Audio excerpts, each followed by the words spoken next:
Hello and welcome back to Factorio. My name is Nasty.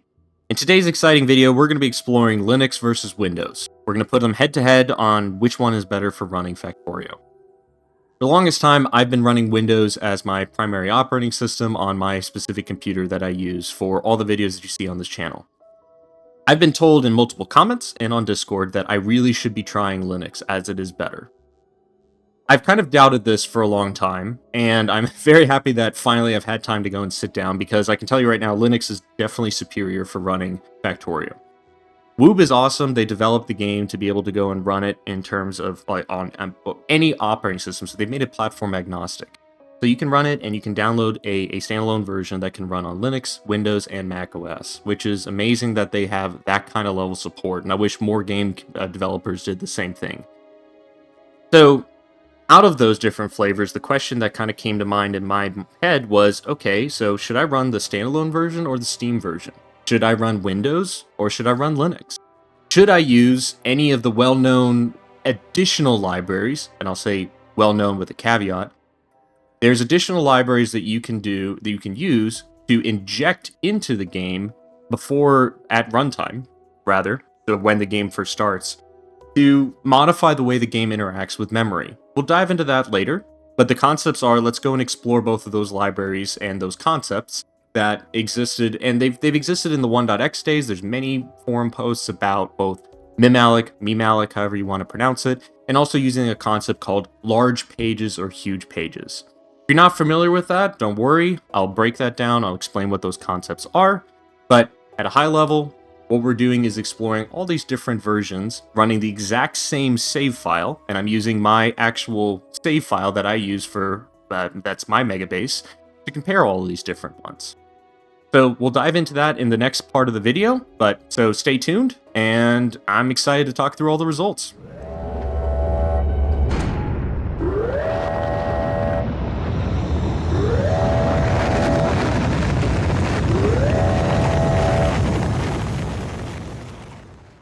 So let me introduce you to the save file we're going to be using for the benchmarks. This is my megabase save file. I have scaled up Prometheum Science to be able to run full speed, nonstop. So at the point of recording this video, I'm able to go and run Science fully at 115,000 science per minute across all the different sciences. So that's for normal quality. So mainly we can hit 115,000 science per minute for Prometheum. The benchmarks themselves were throttled down to 100,000 science per minute, and that was before I added the 6th ship and made some additional optimizations to be able to go and support that 6th ship. So I'll save talking about the full save file in a deep dive for a later video, but for right now, what I will say is for the actual save file, I'm very confident that this is completely stable. And this is what, at the point where we were actually benchmarking it, was down here at the 100,000 science per minute level. So if we look at this down here, this was the point where we were actually going and running the benchmark on, and it was a very stable 100,000 science per minute of consumption rate. Since then, I've scaled up the base, and we're now at 115,000 stable, and I'll be continuing to run this for a while until we get a full 50 hours of completely stable runtime, because I accidentally 4 hours ago did something to agriculture science that I shouldn't have done and completely bricked it for about 10 minutes, and is when I was trying to optimize Glabo and remove all the bot usage, which is done, yay, but yeah, anyway, so now this is not a nice, stable 50 hours of just consumption. Which I had, but so if you want to consider that, that's great, but I'll run it again just to prove it. I need to crank research productivity anyway. So, this save file was running here during this period of time at 100,000 science per minute. That's what we were doing when I wound up scaling up. I wound up saying I'm going to take the exact same Prometheum ship that I currently have, and I wound up copying it up to the point and making a slight optimizations to it to get to the point where we're producing a stable 20,000 science per minute per ship. So that's why you see the 100,000 science per minute mark back then, because that was the ability of the first 5 ships to go and actually produce that amount of science. So the save file that we're using is running research productivity at that speed. And that's going to be the save file that we wind up using for all of these individual, across both the different operating systems and then everything else, so that we can have a save file that has been scaled up appropriately, so that we have as much of a load as I can put on the game, so that we're not running at like 180 UPS when we're running like research productivity or like running mining productivity, for example. So that, like, as you're seeing right now, I'm running around 70 UPS on average, and then with lows of like 62 and 80 or 90 as a high, and that's what you wind up seeing. So that's the save file that we wind up using for this benchmark. Let's talk a little bit about system specs. So for me, I'm running a Ryzen 7 7800X3D, and I also am for my CPU. And then for RAM, I've got 32 gigs of RAM, and this is the exact version of RAM that I wind up running. And overall, these are the stats of my specific PC that I wind up using from a hardware standpoint. I list those two. I don't care as much about the graphics card that I'm running, because there really is no graphics when you're actually running a benchmark. And also, Factorio is never bottlenecked by graphics cards. The main things that we care about is the CPU and the memory that you wind up using. So your mileage may vary if you have different CPU and different memory, so take that into consideration. But if you have the exact same or very similar build as me, you'll wind up seeing these kind of results, and they should be about 1-to-1. In terms of the operating system level, I'm running Windows 11 version 25H2. I wound up changing the CPU profile, or at least the energy profile. There's a special flag that you can wind up setting to tell the CPU to not use any energy, to not care about the energy consumption, and just try to boost the CPU as much as possible to get the highest clock speeds. Then Factorio was also set to real-time CPU priority for all the runs, so that I wanted to rule that out. In Windows, you're not going to see a huge difference when you set something to real-time priority, because at least the scheduler doesn't care that much about it. But for the most part, let's just rule that out, and let's just go ahead and set that. For Linux, we wound up running, I'm running here on my current machine here, Fedora Linux 43, and this is the kernel version that I'm running, and some other stats along with that. That is the operating system level of what we're using for this benchmark. So let's talk about external libraries. So what are these? So there's the main one, and the only one that we're actually going to be using for these tests, is a library called Mimalloc, or Mimalloc, however you wind up pronouncing it.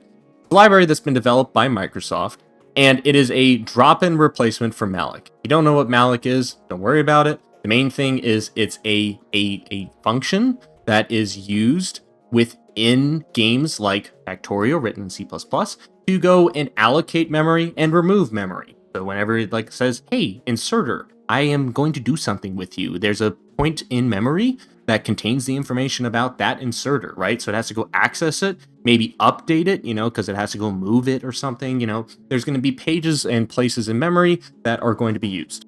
What Malloc does is Mimalloc is a more performant version of Malloc, and it can be very easily injected into the actual game by setting an environment variable that says, hey, this is the library that I want to dynamically link and bring into the game. And then you wind up invoking your function or your program. In our case, my program is going to be called Factorio. You can also do this in Windows, which I'll touch base on in a second. It's a lot more complicated in Windows, but thankfully a wonderful person named Stein Nyman has gone and created a injector that you can use in Windows to go and enable this. So what is Mimalloc in a nutshell? The main thing that we care about as Factorio engineers is the way that it interacts with memory. Why do we care about that? So Factorio is a memory bottlenecked game by nature. There's a lot of entities in this game.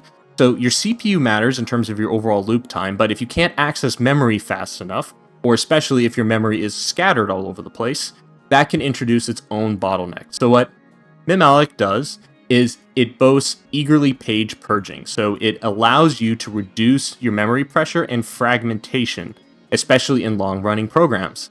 Long-running programs. You mean like the fact that I'm running my base for hundreds of hours on end? Yeah, that might be a good candidate for it. Anyway, what is a page of memory? Well, this concept is really important to understand when we're talking about why this library works the way that it does. So, effectively, you can think about a page of memory just like a page in a book.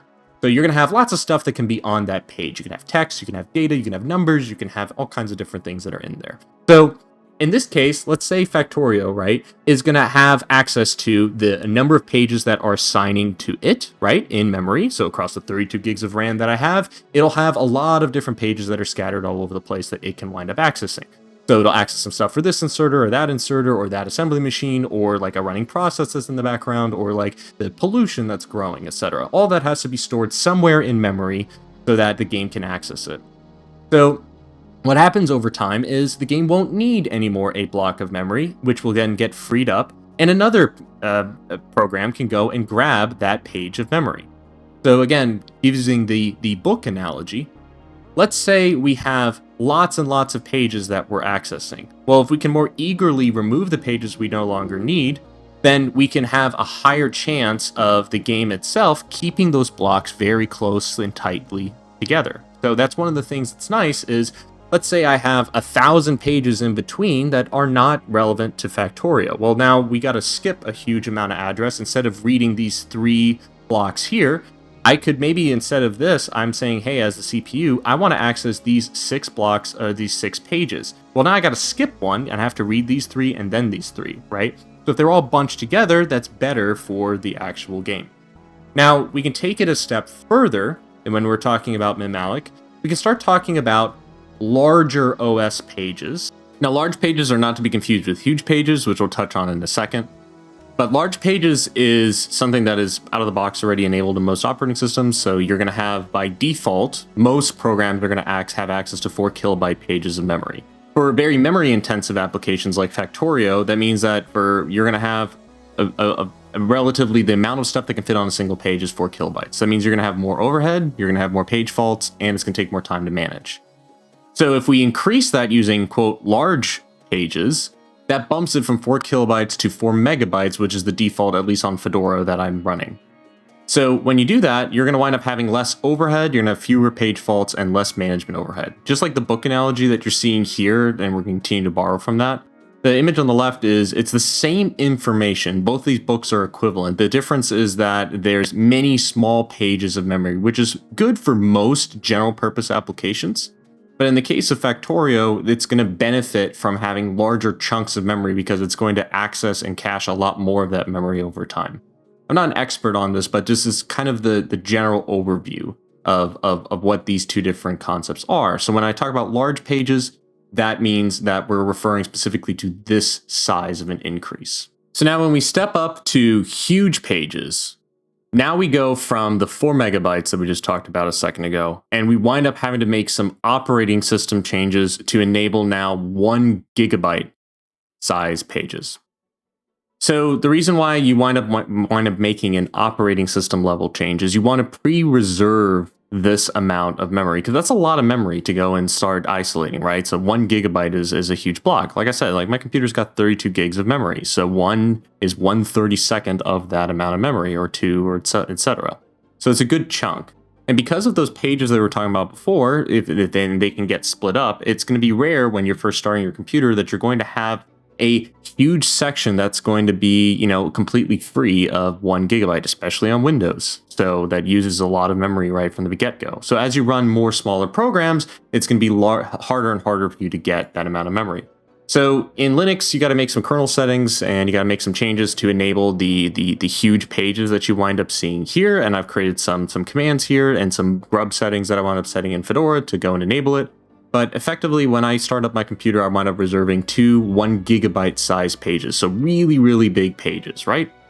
So, and what I wound up doing for the scope of these tests is I wound up now saying, okay, let me use those reserved pages all the way up to 8 1 gigabyte pages in memory to fit the entire of my entire save file fully on those pages of memory, as much as I possibly can. So there's a bunch of other details here, which I encourage you to read if you want to have some more info, especially on how you can wind up getting this to work in Windows. There's a wonderful GitHub page that has been created by Kai Niemand, which is a large page injector mod. So this is how it winds up working for both Stellaris, Factorio, and more things, but it's effectively a bundler that runs and injects both Mimalloc and also huge pages into Factorio. So, or whatever game you're running, and enables it for Windows, along with Hugepages. There's some pretty easy configuration options. This is the config file that I use for this particular save file, but there's lots of information on this page, so I'd highly encourage you to read more if you are more curious about it. So just to come back to kind of like the naming conventions, when we're talking about this, I'm going to refer to the like the operating system level. So we'll have Windows versus Linux.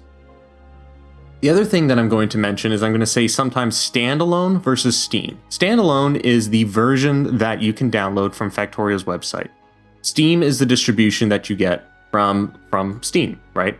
They're effectively the same thing. The only differences are I'm just curious about trying them out, and depending on where you wind up getting the distribution from. The other ones you're going to see a lot is whenever you see Mimalloc, that means that the memory allocator that we're using is Mimalloc, and if you don't see this appended, then it's just the normal Malloc version. If you wind up seeing Hugepages 8 GB, for example, that means that we've set the number of pages that are going to be of the Hugepages, those 1 GB giant ones. Whenever we refer to those, that's going to mean that we have set that Factorio has 8 GB of Hugepages available. And so that is going to be the standard. Now, the only one that I wound up testing with large pages was specifically in Linux, as the injector specifically that has been created for Windows only supports Mimalloc and Hugepages, because the theory is that Hugepages are going to be better than large pages. So you might as well just go and use those right off the bat. So these are going to be the naming conventions we're going to use. In terms of the test scenario, the way that we wound up creating it was there are 10 runs for 18,000 ticks, so 5 minutes for each variation. I originally had run this for 216,000 ticks for each variation that was benchmarked. That's a huge amount of ticks, and it also only gives us one run. I found that the results were very similar between one run at 216,000 ticks and 10 runs at 18,000 ticks in terms of the differences between them. So for the scope of this benchmark, I'm only including the 10 runs at 18,000, specifically because it tells us about the run variance, which is the next part we're going to talk about. So let's dive right now into the actual results of the benchmarks. So the chart now in front of you are the actual results. If you look from the left to the right, the lower the update time, the better this is going to be. So you can see from the left, we start with Windows by itself, then we wind up injecting Mimalloc, which had an improvement, and then we wind up going to Hugepages, which wound up being an improvement as well. But fascinatingly, Windows couldn't even keep up with Linux, even with all those extra things that we just talked about at length. So Linux just on its own, running the standalone version, was already better significantly than Windows, as you can see here. But the main thing that I want to point out during this is look at the runtime variance between Windows versus Linux and how much the deviation is there between them. That's the biggest call out that I'm seeing, where just Linux is already by far significantly better at having very consistent results between benchmarks.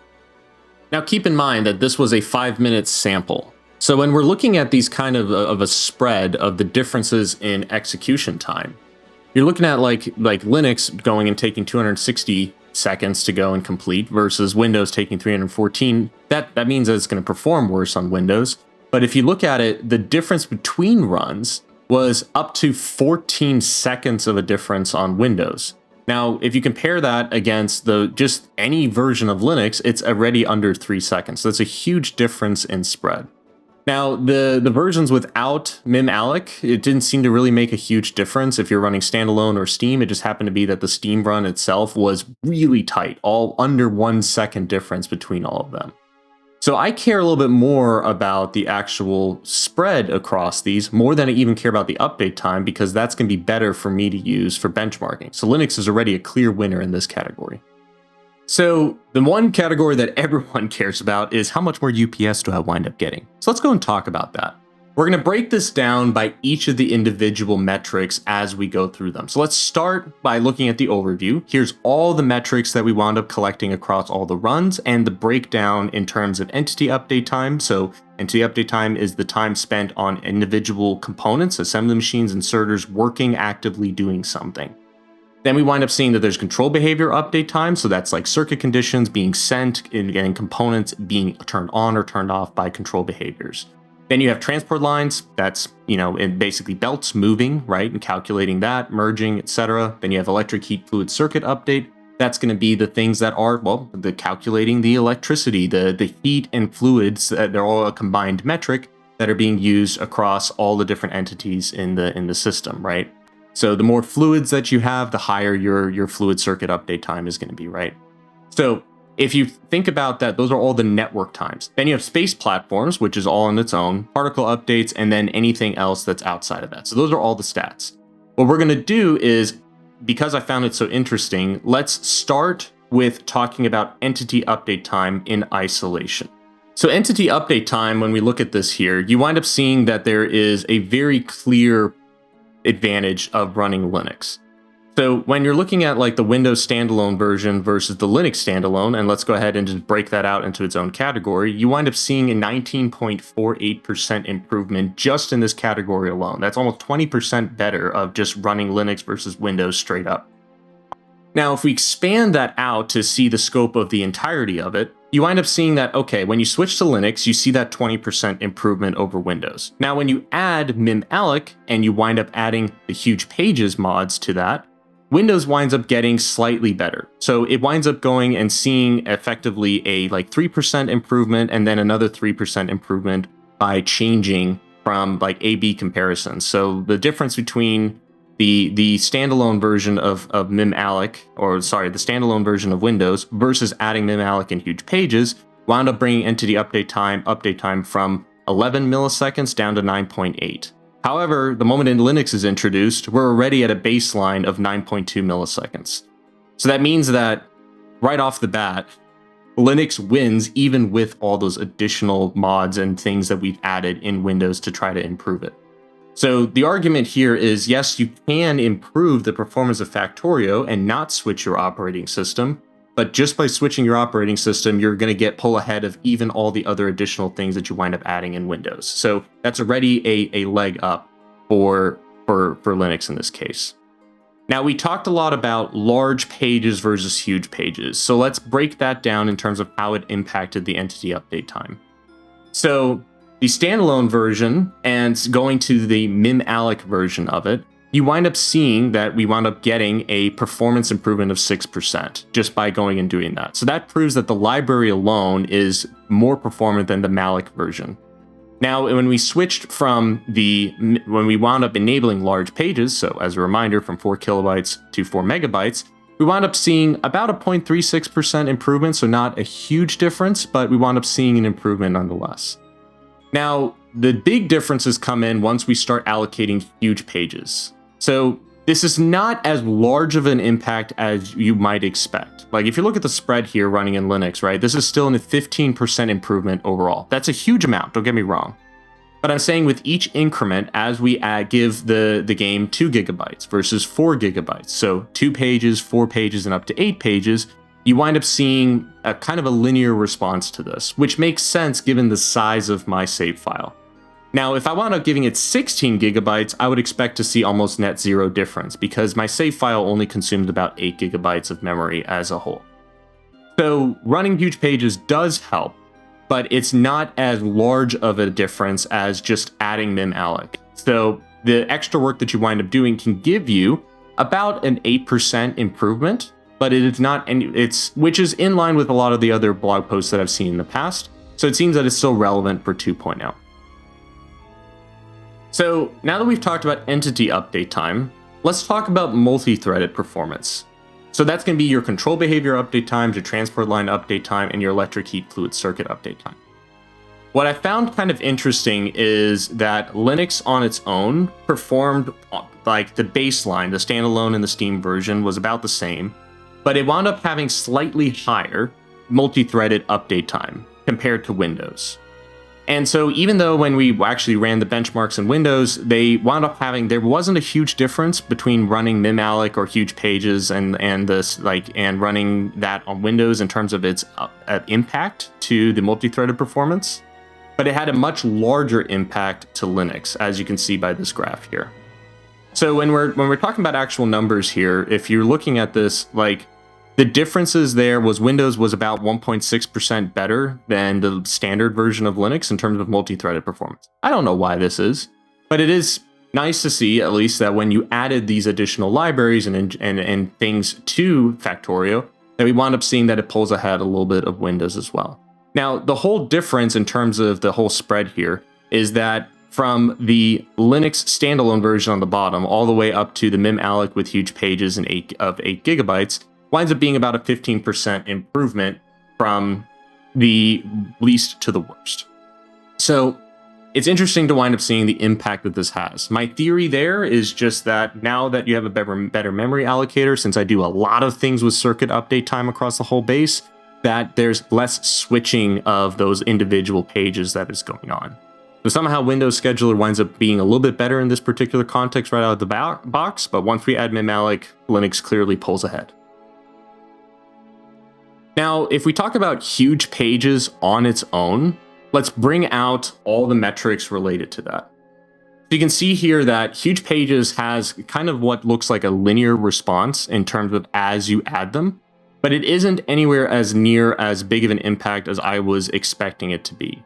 Like overall, A/B comparison, the percent increase from having 2 gigabytes up to 8 gigabytes is about a 6% difference, or 5.41% to be explicit. So it's 5% better running from going from 2 gigabytes up to 8 gigabytes. So in net total, not running Hugepages at all, it is about 8% better in terms of their performance. So should you go and run Hugepages? I will definitely be running it when I'm running my actual base for that slight, a little bit of extra of UPS bump that we wind up getting from it. But it doesn't have, it is a lot more effort to go and set it up. So I definitely, in my mind, I would recommend just going and running Mimalloc by its own. That's like the biggest difference that we wind up seeing versus going and going up to the step of Hugepages. So if you want to spend the extra time, go for it. It'll give you that extra 8%, but it's not as large of a difference as you might expect by going that direction. Now, when we talk about Steam versus the standalone versions, the only ones that I really tested this on was Linux. So if we look at the differences here, running them on their own, I didn't observe really a large difference. It wound up being that the standalone version was like 0.5% worse than the Steam version, and I'm going to call this margin of error because this is so incredibly close that I didn't see really a net difference. Now, the reason I didn't wind up using the Steam version for when I was adding Mimalloc and Hugepages is I just couldn't get Hugepages to work with Steam. There might be some kind of a guard that's going on to prevent you from injecting it, but I couldn't get it to work. So I wind up running it just with the standalone version. But since both of these versions perform almost identically, I don't think there makes a huge difference if you wind up going and using it. Now, Mimalloc, on the other hand, I could get to run on Steam and on the standalone version, and you can wind up seeing that the standalone version pulls ahead ever so slightly with that. So that's where you wind up seeing that, okay, cool, if you're running both of these, you wind up seeing that the standalone version has a larger impact, so that's why for the rest of the Hugepages updates that I wound up doing, I wound up testing them just with the standalone version. So otherwise, that's overall the summary of the main metrics that I wind up talking about. So if we go back to the original metrics, so the full spread of all metrics that we have, if I pull this out into the detailed metric differences, that means that the percent increase coming from Windows all the way up to all the things that you could have in Linux means that I have just gained 35% more performance from running Linux and all the other additional things that we've added to increase performance compared to Windows. So what that means to me is that clearly Linux is far superior for running megabases than Windows ever is in terms of like total update time. So in conclusion, what I care about is I care about UPS, like every other megabaser does, but I also care so much about runtime variance. So since Linux is far superior in terms of like the individual run-to-run metrics, I'm going to be using Linux going forward for all benchmarks. And I'm also going to be using it for running my main megabase because I'm getting 35% better improvement over running just Windows by itself. So So that's a huge notch up for Linux compared to Windows. Now, so what does that really mean? That means that on average on Windows, I was getting about 58 UPS on average for my main save file. And then going up to the maxed out best version of Linux I can get, we went from 58 UPS up to 79.2 updates per second. That means that I'm averaging about 80 updates per second across my save file. That's massive because I don't want to build a base that drops below 60 UPS. So now that means I all of a sudden have 20 UPS of headroom to continue to mess with. So since I've done that, the next video I'll talk about now how we are running fully at 2.5 million effective science per minute for this megabase, and due to the power of Linux. So I'm a firm believer and highly regret not going and updating earlier. So major shout out to 2 different people on my Discord. So Blousy or Flores Schafkenscheid, huge shout out to him. Lots and lots of help in terms of getting some information in terms of Linux and how I should be going and setting things up. Also Wavefront, another person on my Discord, helped me out a bunch with getting Linux set up and ready to go. So huge shout out to both of them. They were instrumental in getting all of this stuff set up. Anyway, this took many hours of running to get these results, so hopefully this was interesting to you and convinces you that you should go and run Linux. So if you made it this far in the video, thank you so much for watching. I appreciate your attention span and your interest in UPS optimizations and the things that we do on this channel. So subscribe if you're interested in more stuff like this, and I will see you in the next video.